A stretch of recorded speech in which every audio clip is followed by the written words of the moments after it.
시간이 되어서 메릴랜드 언약 장로교회 2022년 12월 11일 주일 예배를 시작하겠습니다. 다 같이 일어나셔서 하나님께 예배드리겠습니다.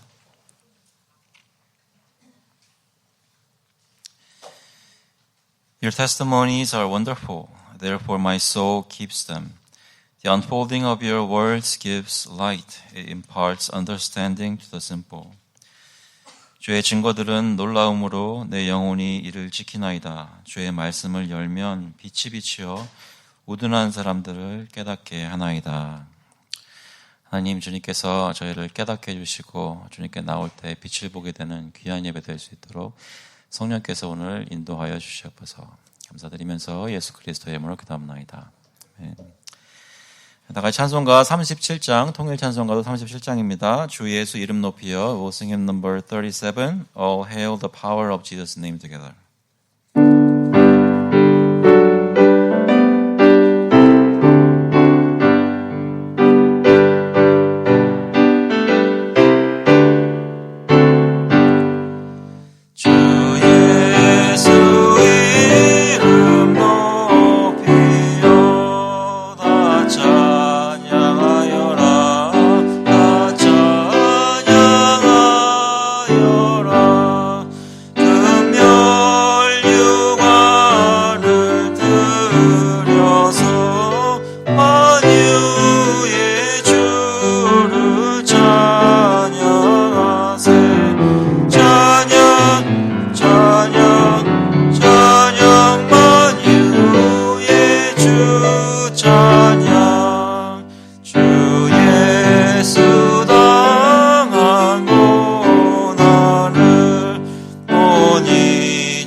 This time we'll confess our faith through the Apostles' Creed. 사도신경으로 저희 신앙을 고백하겠습니다. 전능하사 천지를 만드신 하나님 아버지를 내가 믿사오며 그 외아들 우리 주 예수 그리스도를 믿사오니 이는 성령으로 잉태하사 동정녀 마리아에게 나시고 본디오 빌라도에게 고난을 받으사 십자가에 못 박혀 죽으시고 장사한 지 사흘 만에 죽은 자 가운데서 다시 살아나시며 하늘에 오르사 전능하신 하나님 우편에 앉아 계시다가 저희로서 산자와 죽은 자를 심판하러 오시리라. 성령을 믿사오며 거룩한 공예와 성도가 서로 교통하는 것과 죄를 사하여 주시는 것과 몸이 다시 사는 것과 영원히 사는 것을 믿사옵나이다. 아멘.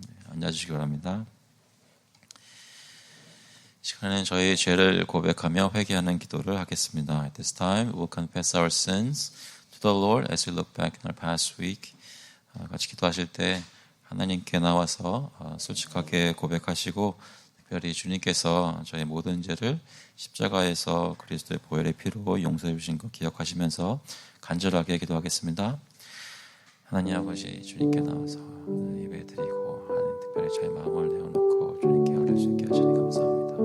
저희 마음속에 여러 가지 죄악과 또 욕심과 또 이기적인 것들이 있었음을 고백합니다. 특별히 사람들을 사랑하지 못하고 또 주님 내 관점에서 내가 옳다고 생각하는 것으로 계속했던 것 주님께서 용서해 주시고 특별히 저희 이 시간에는 예배를 하고 있는 사람들끼리 거룩하신 하나님과 공성하신 하나님 사랑을 경험하면서 나눌 수 있는 시간 될 수 있도록 인도하여 주셔서 주님께서 저희 마음이 주님께 진실하게 하시고 하나님 솔직하게 하시고 주님께 나와 주님을 알지는 그런 귀한 시간 되게 하시고서 아버지 저희 마음에 주님께 다시 쓰시는 것을 경험하게 하시고 주님의 은혜가 체험되는 시간 될 수 있도록 아버지가 도와주셔서 하나님 저희 사람들이 보는 것이 아니라 눈치를 보는 것이 아니라 저희 마음을 하나님 주님께 드리고 하나님 주님이 모르시는 것을 마음속에 가장 크게 생각하고 주님께 나올 수 있도록 도와주시면서 아버지께서 도와주시겠지 예배 가운데 주님께서 역사해 주시기를 간절히 바랍니다.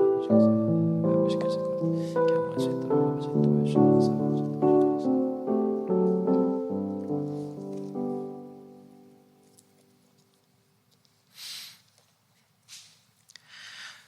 But as he considered these things, behold, an angel of the Lord appeared to him in a dream, saying, Joseph, son of David, do not fear to take Mary as your wife, for that which is conceived in her is from the Holy Spirit. She will bear a son, and you shall call his name Jesus, for he will save his people from their sins. 이 일을 생각할 때에 주의 사자가 현몽하여 이르되 다윗의 자손 요셉아, 내 아내 마리아 데려오기를 무서워하지 말라. 그에게 잉태된 자는 성령으로 된 것이라. 아들을 낳으리니 이름을 예수라 하라. 이는 그가 자기 백성을 그들의 죄에서 구원할 자이심이라 하니라.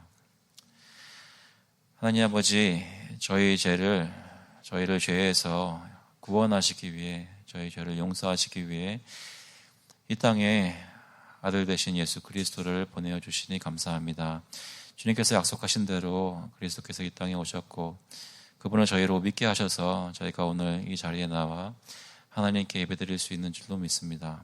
저희들 마음속에 다른 것보다도 그리스도의 은혜로, 하나님의 은혜로 주님 앞에 씻음받은 자인 것이 확인되고 기뻐지는 그런 예배 시간 될 수 있도록 주님께서 역사하여 주셔서 감사드리면서 예수 그리스도의 이름으로 기도합나이다. 아멘. 다시 찬송가 252장, 통일 찬송가는 184장입니다. 나의 죄를 씻기는 We'll sing hymn number 252, What can wash away my sin together.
기도하겠습니다.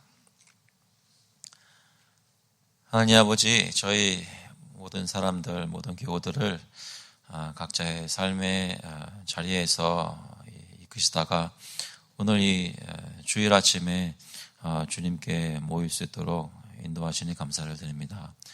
저희들 마음속에 여러 가지 고민도 있었고 또 바람도 있었지만 저희가 의지할 것은 저희의 계획이나 저희의 죄가 아니라 정말로 저희를 구원하신 예수 그리스도의 피의 공로밖에 없는 것을 다시 한번 주님께 고백합니다.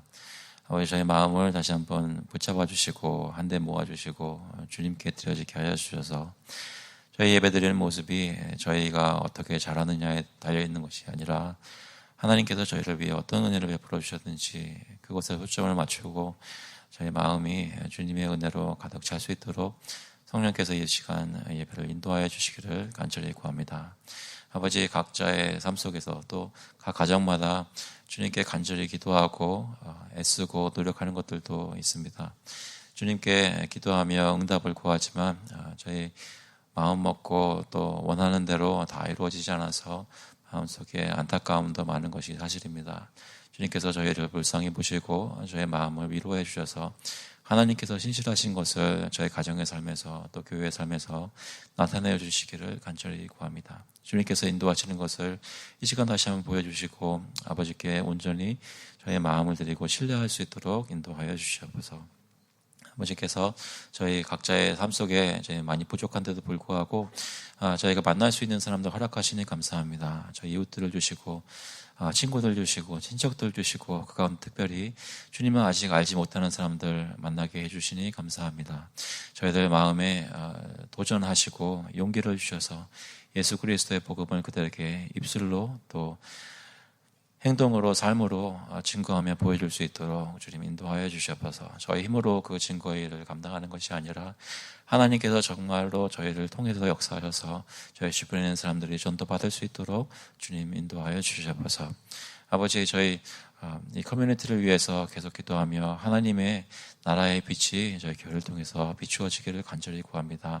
아버지께서 저에게 지혜 주시고 무엇을 해야 되는지 가르쳐 주셔서 저희가 순종하는 마음으로 나갈 때 하나님의 역사가 주님의 능력으로 일어날 수 있도록 이 커뮤니티에 복을 내려 주시옵소서. 저희가 살고 있는 나라와 이 세상의 여러 가지 일들을 바라볼 때에 주님께 온전히 기도드리고 저희 힘으로 할 수 있는 것이 너무나 없어서 주님께만 간절히 구합니다. 주님께서 불쌍히 보시고 이 나라에 특별히 다스리는 사람들 마음속에 예수 그리스도를 붙잡고 주님을 두려워하며 주님이 원하시는 일들을 특별히 백성을 사랑하는 일들을 할 수 있도록 주님 인도하여 주시옵소서. 각처에 나가 계시는 선교사님들 힘을 주시고 지치지 않도록 하여 주시고 특별히 저희가 기도하고 후원하는 선교사님들 지금 현지에 도착하였는데 잘 정착하고 하나님의 시키시는 일들을 주님의 능력으로 능히 감당할 수 있도록 그 가정에 복을 내려주시고 힘을 주시기를 간절히 구합니다. 아버지, 저희 삶 속에서 쓸 모든 것을 공급하여 주셔서 저희 오늘도 그 중에 구별하여서 주님께 가지고 나왔습니다. 아버지께 드리는 헌금이 주님 뜻대로 사용될 수 있도록 성령께서 저희의 손길을 인도하여 주시옵소서. 감사드리면서 예수 그리스도의 이름으로 기도합나이다. 아멘. 오늘 주시는 말씀은 마태복음 11장 7절부터 15절까지 말씀입니다. We're looking at the Gospel of Matthew, chapter 11, verses 7 through 15. 마태복음 11장 7절부터 15절. Matthew 11, 7 through 15. 먼저 영어로 읽고 한국말로 읽겠습니다. As they went away, Jesus began to speak to the crowds concerning John. What did you go out into the wilderness to see? A reed shaken by the wind? What then did you go out to see? A man dressed in soft clothing? Behold, those who wear soft clothing are in kings' houses. What then did you go out to see? A prophet? Yes, I tell you, and more than a prophet. This is he of whom it is written, Behold, I send my messenger before your face, who will prepare your way before you. Truly I say to you, among those born of women, there has arisen no one greater than John the Baptist.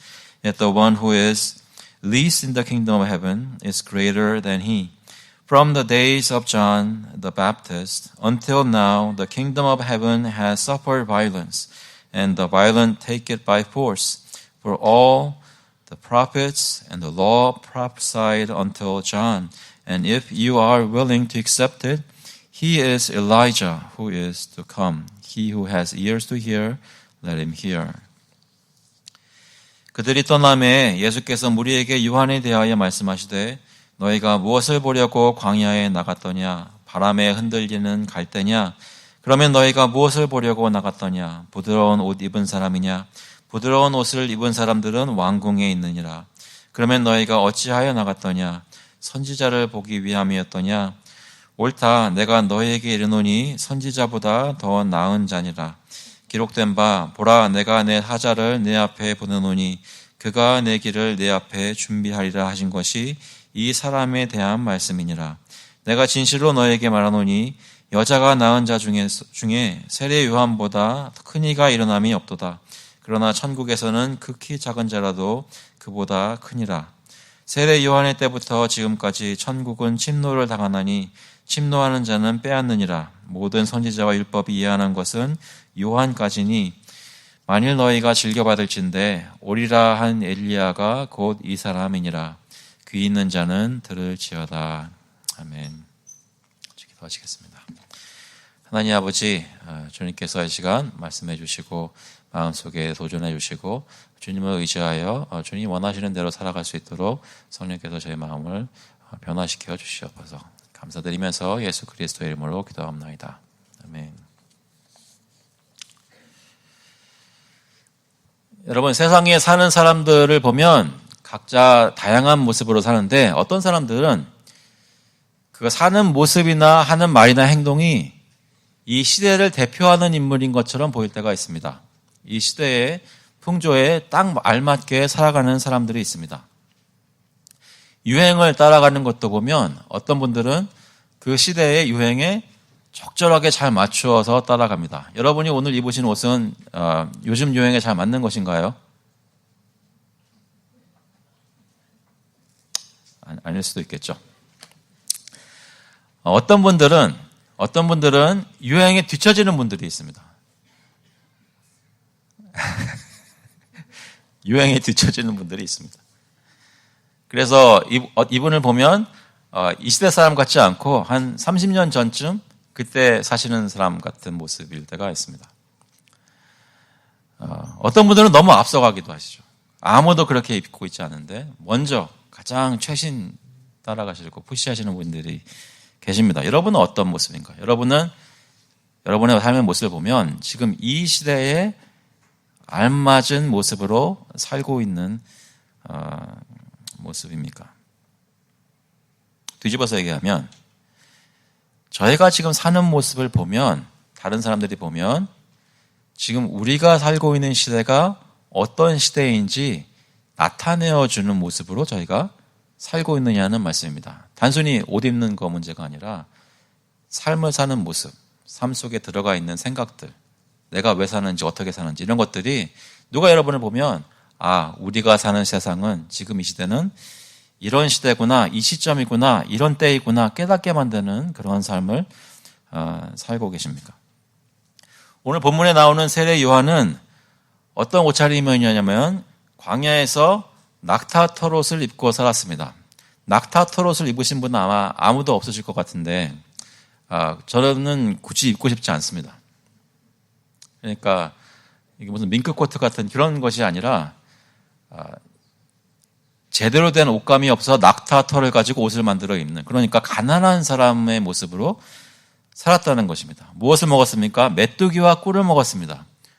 혹시 메뚜기를 잡숴보신 적이 있으신지요? 어디 다른 나라로 선교 가셨을 때 이렇게 꼬치에 꽂혀져 있는 메뚜기나 바퀴벌레를 잡숴보신 적이 있으신지 모르겠습니다. 왜 메뚜기를 먹었을까요? 다른 것이 없기 때문에. 광야에서는 다른 것이 없기 때문에 그곳을 메뚜기와 가끔 발견되는 보화 같은 꿀을 먹었겠죠.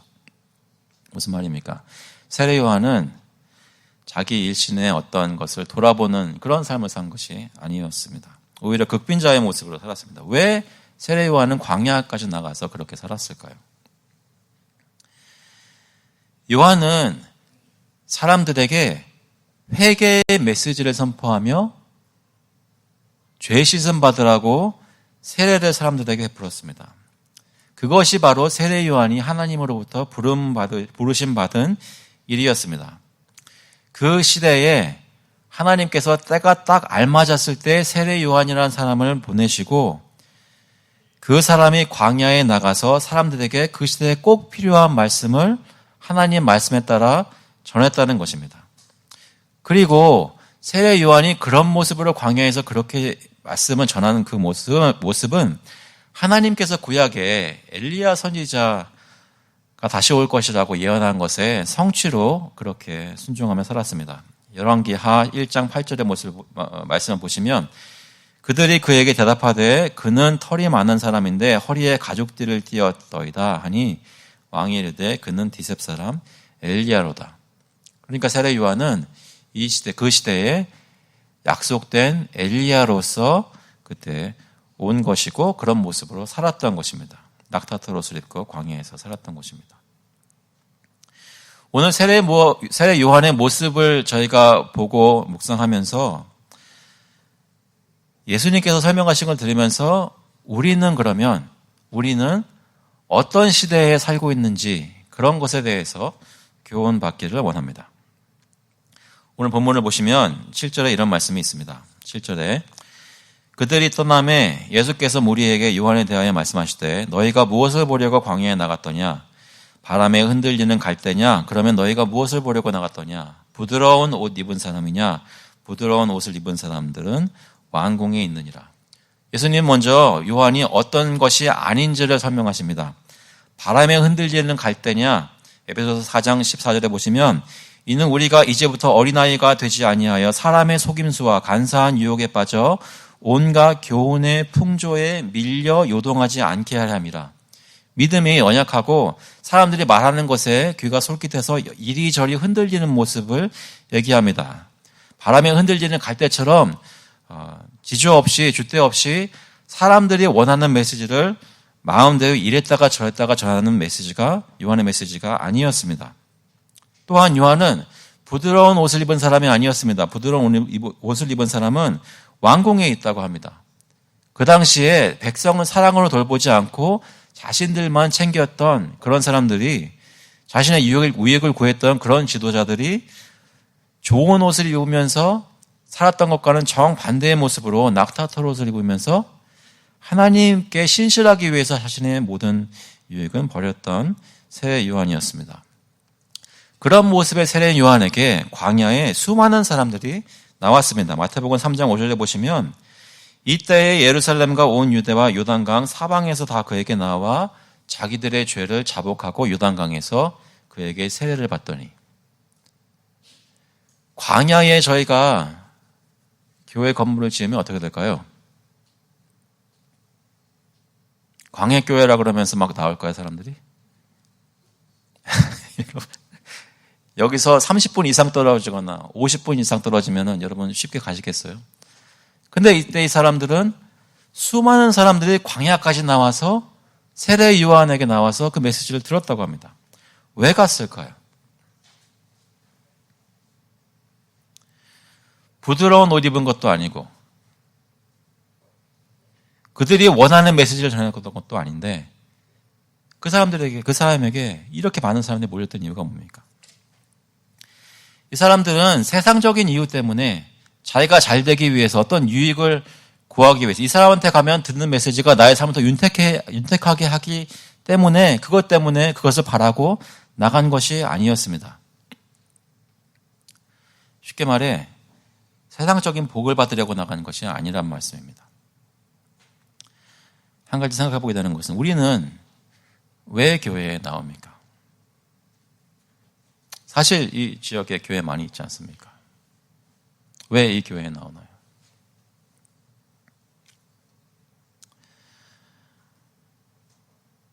예수님께서 설명해 주십니다. 9절에 보시면 그러면 너희가 어찌하여 나갔더냐? 왜 나갔더냐?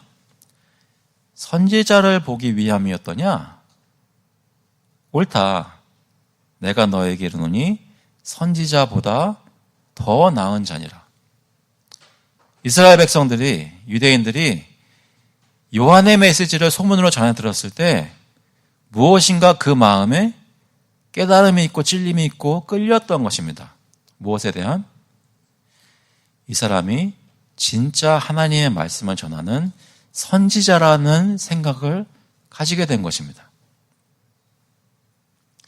바리새인들이 가르치는 것도 많고 서기관들이 가르치는 것도 많은데 하나님의 말씀을 전한다는 것이 주변에 많이 널렸는데 그런 것이 그들의 마음을 찌르고 감화시키지 못하다가 요한이 회개하라는 말씀을 듣고 광야까지라도 나가서 보고 싶어 했던 것입니다.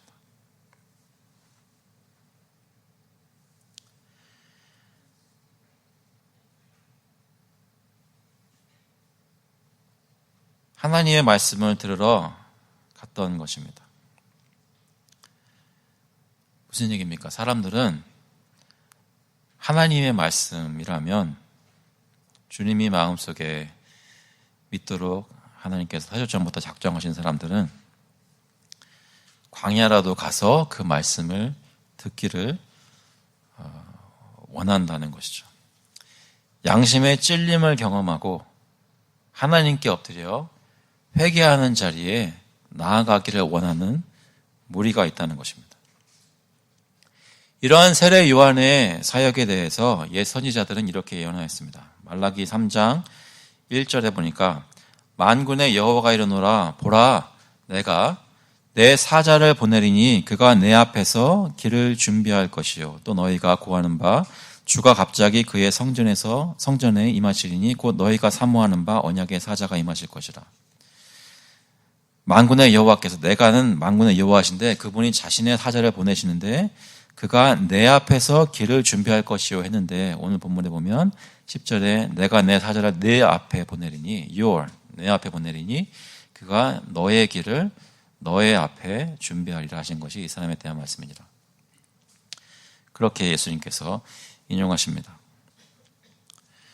그리고 세례 요한의 메시지의 내용은 이제 오실 하나님 앞에 아무것도 거스르지 말게 하라는 메시지였습니다. 그것도 구약의 선지자 여기서는 이사야가 외쳤습니다.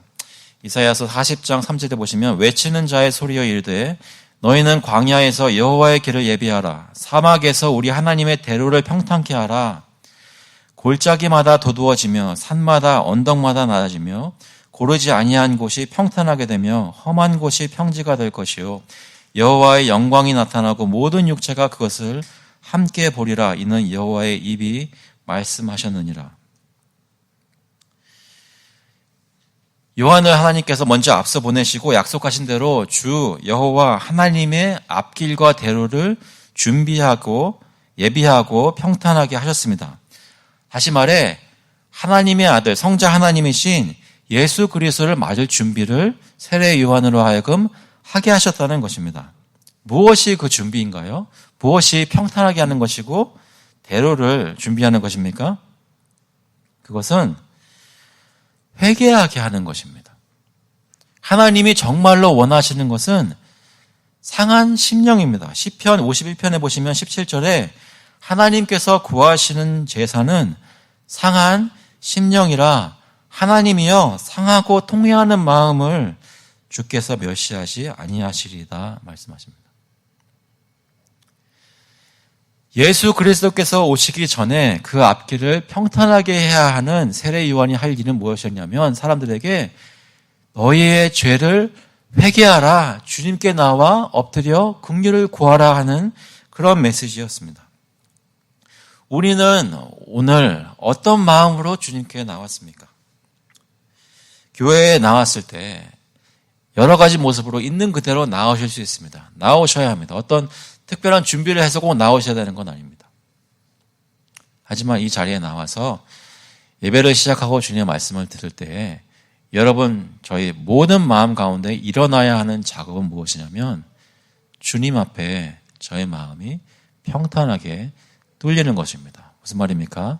하나님께 거스리는 모든 것들이 다 해소가 되어버리는 것입니다.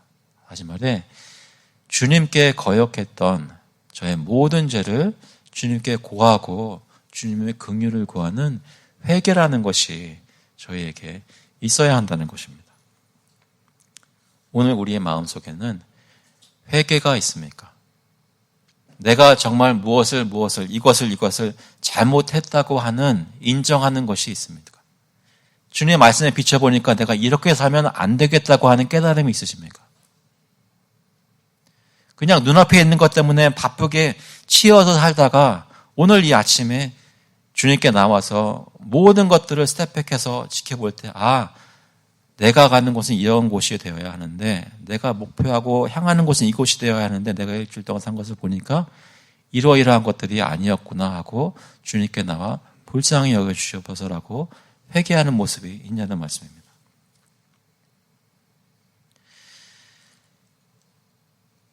그래서 예수님께서 이렇게 말씀하십니다. 세례 요한에 대해 평가하시는데 11절에 내가 진실로 너에게 말하노니 여자가 낳은 자 중에 세례 요한보다 큰 이가 일어남이 없도다. 그러나 천국에서는 극히 작은 자라도 그보다 크니라. 그 누구보다도 자신을 희생하고 부인하고 하나님 명령에 따라 광야에 나가서 사역을 했던 그 세례 요한의 영성에 따라갈 자들이 예수님의 제자들 가운데서도 아무도 없었을 것입니다. 그럼에도 불구하고 예수님은 하나님의 나라에 속한 사람은, 천국에 속한 사람은 지극히 작은 자라도 세례 요한보다 크다고 말씀하십니다. 왜 그렇게 말씀하셨을까요? 결론적으로 요한이라는 사람은 오실 예수님에 대해 전했던 사람입니다. 하지만 예수님을 따르는 제자들은 오신 예수님에 대해 믿고 경험하며 따르는 사람들입니다. 다시 말해 요한은 구약에 속한 사람입니다. 물론 성령께서 세례 요한에게 특별히 보여주셔서 예수님이 정말 자기의 걸어 나오심을 보고 이 사람이다, 이 사람이 그리스도라라고 가리킬 만큼 주님에 대해서 잘 알던 사람이었음에도 불구하고 저희가 지난번에 살펴보았던 대로 세례 요한은 메시아가 오셔서 정말 어떤 일을 하실 것인지, 정말 예수님이 그리스도가 맞는지에 대해서 갸우뚱했던 구약에 속한 사람이었습니다. 정말 예수님이 어떤 사람인지 충분히 fully 경험하지 못했다는 것입니다. 그런데 세례 요한보다 잘나서가 아니라 하나님의 은혜로 오신 예수님을 믿도록 마음 눈이 뜨인 사람들은, 그 사람들은 세례 요한보다 크다고 말씀하십니다. 구약의 성도들과 선지자들은 하나님 나라에 대한 소망을 가지고 주님을 믿었지만, 간절히 기다리며 살았지만 그 실체는 보지 못하였습니다. 베드로전서 1장 10절에 보시면 이 구원에 대하여는 너희에게 임할 은혜를 예언하던 선지자들이 연구하고 부지런히 살펴서 자기 속에 계신 그리스도의 영이 그 받으실 고난과 후에 받으실 영광을 미리 증언하여 누구를 또는 어떠한 때를 지시하시는지 상고하느니라. 예수님께서도 이렇게 말씀하셨습니다. 마태복음 13장에 보시면 17절에 내가 진실로 너에게 이르노니 많은 선지자와 의인이 너희가 보는 것들을 보고자 하여도 보지 못하였고 너희가 듣는 것들을 듣고자 하여도 듣지 못하였느니라. 하지만 예수님의 제자들은 지금 이 시점에서는 그들도 잘 모르지만 이제 곧 예수님께서 사역을 다 마치시고 성령이 그들에게 임하실 때 깨달아 알게 됩니다. 복음은 무엇이고 하나님 나라는 무엇이고 우리는 하나님 나라에 속한 사람들로서 어떻게 살아야 하는지를 체험하며 누리며 깨닫게 된다는 것입니다. 우리는 어떻습니까? 저희는 세례 요한처럼 광야로 모든 것을 버리고 갈 수 있는 그런, 혹시 그런 분 계시나요? 다 희생하고 다 주님을 위해서 버리실 수 있는 분 계세요?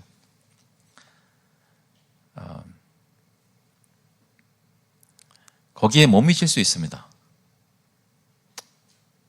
그런데도 예수를 알면 세례 요한보다 큰 자라고 합니다. 우리가 공로가 있어서가 아니라 세례 요한보다 크다는 것은 영성이 더 큰 것도 아니고 주님 더 잘 순종한 것도 아니지만 무슨 뜻이냐면 하나님이 베푸신 은혜가 세례 요한에게 준 것보다 더 크단 말입니다. 그래서 더 큰 자가 되었습니다.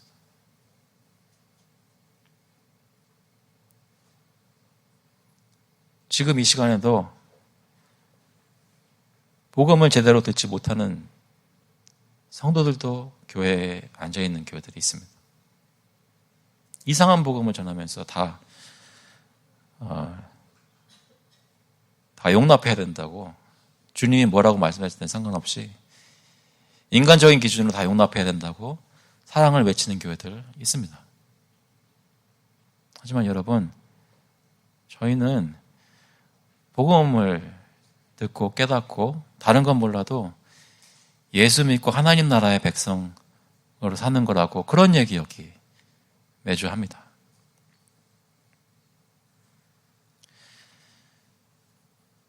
저와 여러분은 어떤 복을 요즘 누리고 계십니까?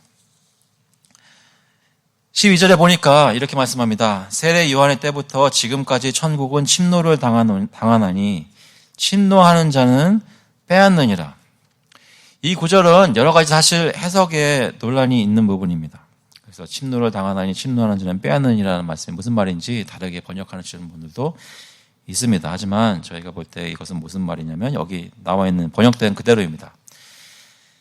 세례 요한 때부터 하나님의 나라가 강력하게 선포가 되고 이 세상에 들어오게 되었는데, 그런데 그 나라가 들어왔을 때부터, 세례 요한이 선포했을 때부터 세상 사람들은 폭력적으로 그 나라를 선포하는 메신저들을 해치고 그 나라에 속한 백성들을 괴롭힌다는 것입니다. 그래서 폭력적으로 빼앗으려고 노력한다는 것이죠. 왜냐하면 세상의 악한 세력은 하나님의 나라를 거부합니다. 하나님의 통치가 그들에게 선포될 때에 그 부르시는 대로 회개하고 주님께 나와 굴복하지 않습니다. 세례 요한은 천국에 가까웠음을 얘기했습니다. 그래서 회개하라고 선포했는데 그것을 거스리는 사람들이, 특히 유대의 지도자들이 있었습니다. 그들은 세례 요한을 따르지 않았다고 합니다. 세례 요한을 따르지 않았을 뿐만 아니라 결국 헤롯 왕의 손에 붙잡혀 나중에 보시겠지만 목이 잘리는 처형을 받았습니다. 폭력적으로 그를 꺾은 것입니다.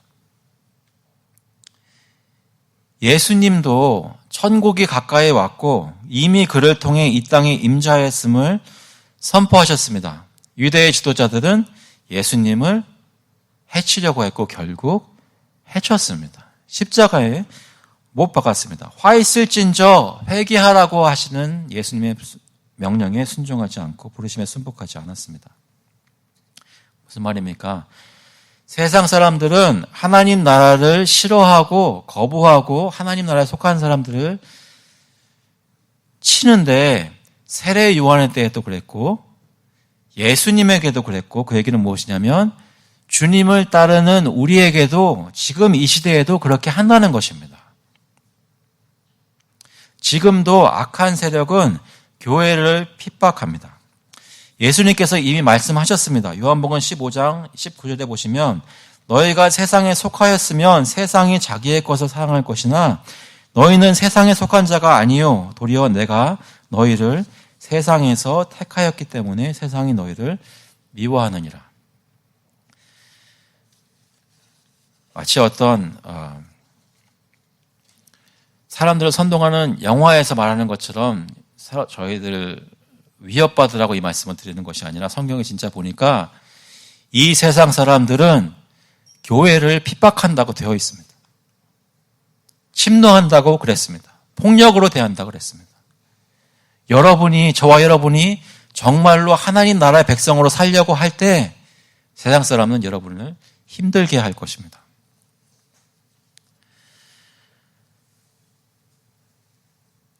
왜 그런지에 대해 이렇게 말씀하십니다. 예수님은 13절에 보시면 모든 선지자와 율법이 예언한 것은 요한까지니 만일 너희가 즐겨받을진대 오리라 한 엘리야가 곧 이 사람이니라 귀 있는 자는 들을지어다.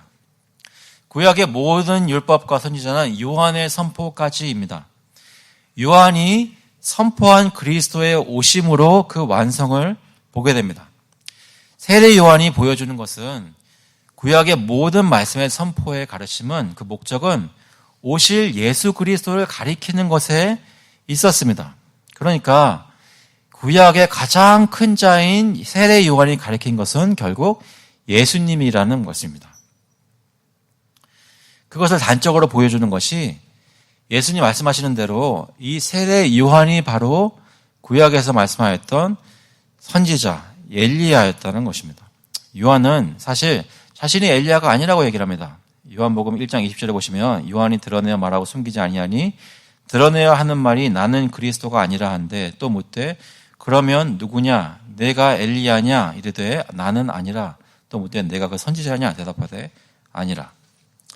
이것은 아마도 요한 사도가 자신은 문자적으로 엘리야가 아니라는 것이라고 말하는 것이거나 실제로 자신이 엘리야 역할을 한다는 것을 요한 자신도 미처 깨닫지 못했거나 아니면 그 질문을 하는 사람들의 의도를 꿰뚫고 그들의 소망을 자신에게 두게 하지 않기 위해서 그리스도를 가리키기 위해서 이런 식으로 얘기를 했던 것으로 보입니다. 하지만 예수님에 따르면 오늘 본문에 나오는 예수님에 따르면 너희가 즐겨받을 것인데 오리라 한 엘리야가 곧 이 사람이라라는 것은 세례 요한이 오면서 구약의 말씀을 성취한 것인데 어떤 말씀이었는지 보니까 말라기 4장 5절에 이런 말씀이 있습니다. 보라 여호와의 크고 두려운 날이 이르기 전에 내가 선지자 엘리야를 너에게 보내리니 그가 아버지의 마음을 자녀에게로 돌이키게 하고 자녀들의 마음을 그들의 아버지에게로 돌이키게 하리라.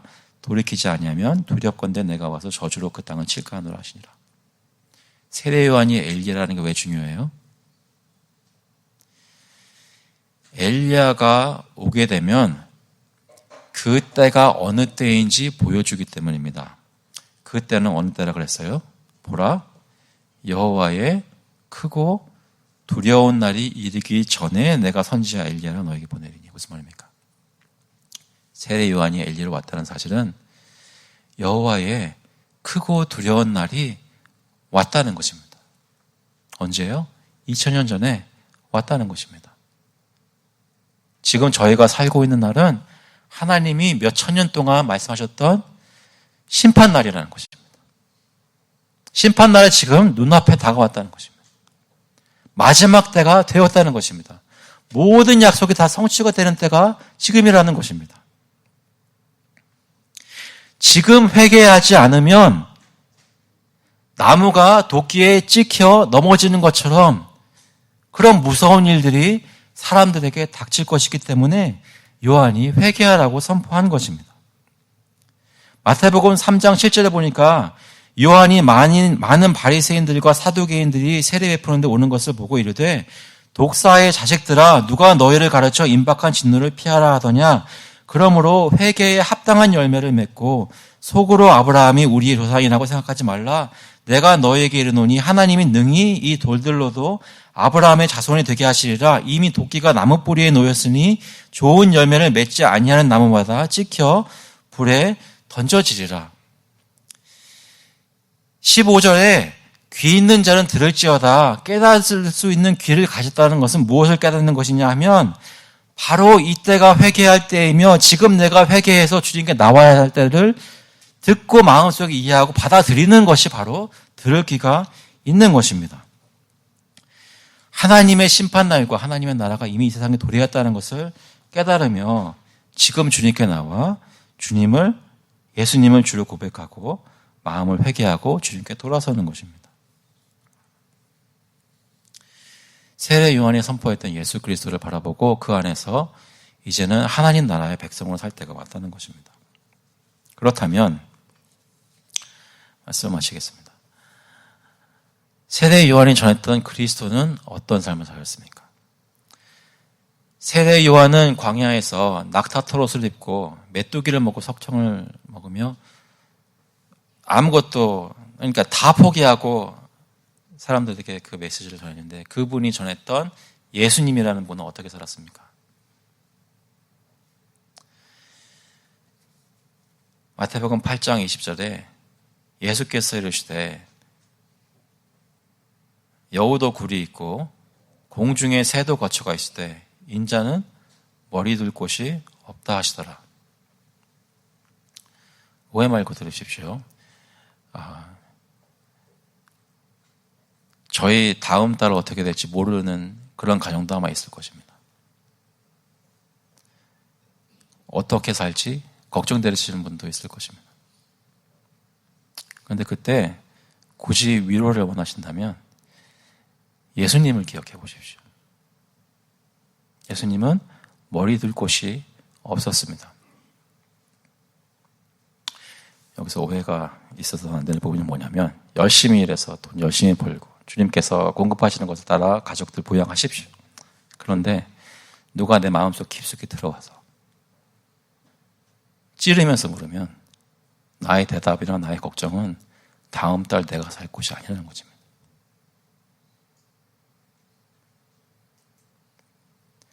내가 머리 둘 곳은 이 세상에 있는 곳이 아닙니다. 주님께서 지금도 우리를 위해 예비하고 계신 하늘집이 내 머리 둘 곳입니다. 사랑하는 성도 여러분, 열심히 사시고 바쁘시게 사는 가운데 우리가 어느 때에 살고 있는지를 잊지 마시기 바랍니다. 지금 우리의 모든 염려와 바람은 나의 눈앞에 보이는 것이 아니라 나에게 맡겨진 가족들 잘 부양하고 하는 책임들 다 해야 되고 순종해야 되지만 그거 하는 이유는 내가 진정으로 머리 둘 곳을 바라며 살기 때문에 하는 것입니다. 다른 것을 아이들에게 가르치지 마십시오. 아이들에게 네가 커서 해야 될 일은 하나님 나라 바라는 사람으로 사는 것이다라고 가르치십시오. 이미 도끼가 나무 뿌리에 놓인 지 오래되었습니다. 그렇게 머리 둘 곳이 없던 예수는 어떻게 사셨습니까? 베드로전서 2장 22절에 보시면 그는 죄를 범하지 아니하시고 그 입에 거짓도 없으시며 욕을 당하시되 맞대어 욕하지 아니하시고 고난을 당하시되 위협하지 아니하시고 오직 공의로 심판하시는 이에게 부탁하시며 친히 나무에 달려 그 몸으로 우리 죄를 담당하셨으니 이는 우리로 죄에 대하여 죽고 의에 대하여 살게 하려 하심이라. 그가 채찍에 맞음으로 너희는 나음을 얻었나니 너희가 전에는 양과 같이 길을 잃었더니 이제는 너희 영혼의 목자와 감독 되신 이에게 돌아왔느니라. 예수님께서 우리를 위해 이렇게 사셨다면 그 은혜로 우리가 하나님 백성이 되었다면 그러면 우리도 예수께서 가신 길을 따라가기에 무서워하지 않는 주님의 제자 될 수 있기를 그리스도 이름으로 간절히 축원합니다. 마태복음 6장 33절에 그런즉 너희는 먼저 그의 나라와 그의 의를 구하라. 그리하면 이 모든 것을 너희에게 더하시리라 말씀하셨습니다. 지금 기도하시겠습니다. 하나님 아버지, 저희 마음속에 여러 가지 진짜 심각한 걱정들도 있을 수 있고 또 어떨 때는 주님께서 이것저것 정말 은혜로 긍휼히 여기시고 해결해 주셔서 마음이 놓일 때도 있지만 그렇게 올라갔다 내려갔다 반복하는 내 마음이 바람에 흔들리는 갈대처럼 흔들리는 것이 아니라 오히려 저희 삶 속에 어떤 일이 있든지 가정이나 교회나 이 나라나 이 환경에 어떤 일들이 또는 세상에 정말 저희를 싫어해서 핍박하든지 어떤 일이 있을지라도 주님께 나와 하나님 나라의 정체성을 가지고 정말 바라는 것이 주님일 수 있기를 간절히 구합니다. 저희 교회에는 모든 교우들, 어린아이들까지 마음속에 내가 이 세상에 사는 목적과 이유는 나를 위해 십자가에서 죽으시고 사흘 만에 부활하신 지금 천국에서 내가 갈 곳을 예비하고 계신 예수 그리스도라고 고백하는 저희 모두가 될 수 있도록 주님께서 인도하여 주셔서 감사드리면서 예수 그리스도의 이름으로 기도합니다. 아멘. 다 같이 일어나셔서 찬송가 336장, 통일찬송가 383장, 환난과 핍박 중에도 we will sing hymn number 336, Faith of our Fathers together.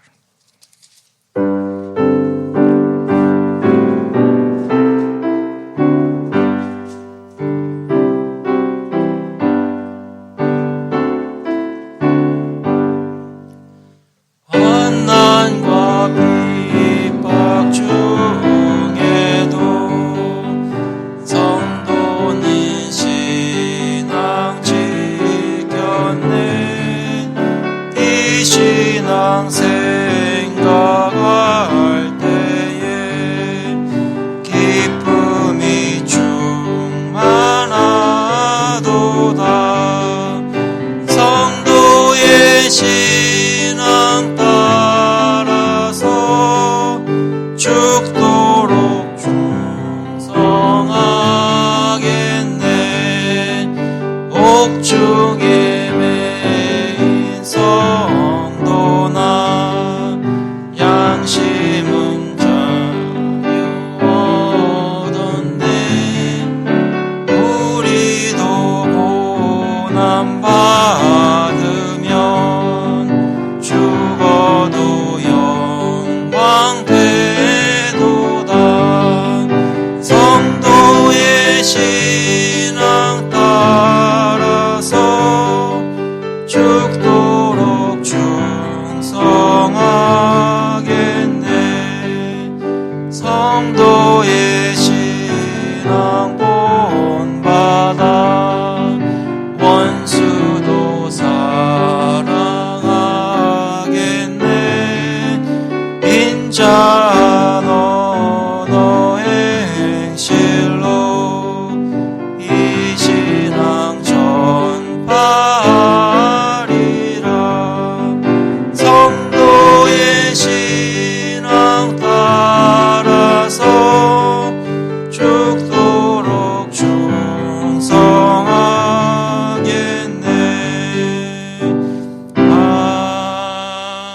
아멘. The grace of the Lord Jesus Christ and the love of God the Father and the fellowship of the Holy Spirit be with you now and forevermore. 이제는 주 예수 그리스도의 은혜와 하나님 아버지의 사랑하심과 성령님의 교통하시고 힘주심이 하나님의 나라를 바라고 그것을 마음속에 소망하여 주님이 주시는 기쁨을 마음속에 충만히 누리는 모든 교우들과 그들의 자녀들 머리 위에 이제로부터 영원토록 함께 있을지어다. 아멘.